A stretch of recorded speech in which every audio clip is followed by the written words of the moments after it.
Bridge town বার্বাডোসে আজ race ফোর্সের team পৌঁছে গেল এবং দেখতেই পাচ্ছেন পুরো এয়ারপোর্টটাকে ব্র্যান্ডেড মানে কি বলবো ওয়ার্ল্ড কাপের ব্র্যান্ডিং দিয়ে সাজানো হয়েছে। ভেতরেও আমরা দেখলাম অনেক ওয়ার্ল্ড কাপের ব্র্যান্ডিং।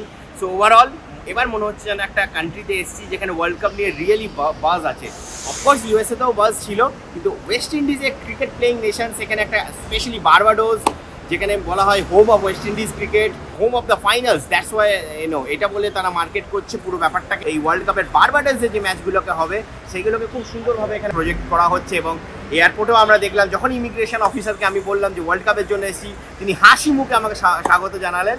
তো যাই হোক, ভারতীয় দল কিন্তু আজকে একটা অপশনাল প্র্যাকটিস সেশন করেছিল যেখানে কিন্তু অনেক প্লেয়ার ইনক্লুডিং বিরাট কোহলি অনেকক্ষণ ধরে নেটে ব্যাট করেছে।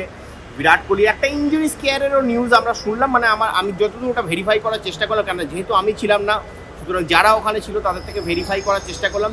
তারা কিন্তু সেরকম কোনো গুরুত্বপূর্ণ কিছু বললো না, তারা একটাই কথা বললো যে বিরাট অনেকক্ষণ ধরে নেটে ব্যাট করেছে এবং তেমন কোনো মানে সিরিয়াস কিছু নয় পুরো ইস্যুটা। তো যাই হোক, রেস স্পোর্টস পৌঁছে গেছে বার্বাডোস। কাল থেকে দেখতে থাকবে আমাদের রেস স্পোর্টসের বিভিন্ন প্ল্যাটফর্মে, আপনারা সোশ্যাল মিডিয়া, ইউটিউব, ফেসবুক, সমস্ত প্ল্যাটফর্মে এবং রেস স্পোর্টসের ওয়েবসাইটে পেপারে এই টি20 ওয়ার্ল্ড কাপের ওয়েস্ট ইন্ডিজ লেগের কভারেজ শুরু হয়ে যাবে। আর তার আগে একটা টিজার ছোট্ট এয়ারপোর্ট থেকে আমি দিয়ে দিলাম, এবং যে বিরাট কোহলি এবং সূর্যকুমার যাদবের ইঞ্জুরি স্কেয়ার নিয়ে যে খবরটা চলছে এখন সোশ্যাল মিডিয়াতে সব জায়গায় চলছে, যেটা আমাদের কাছে আপডেট ছিল, তাই সেই আপডেটটা আপনাদের কাছে পৌঁছলাম।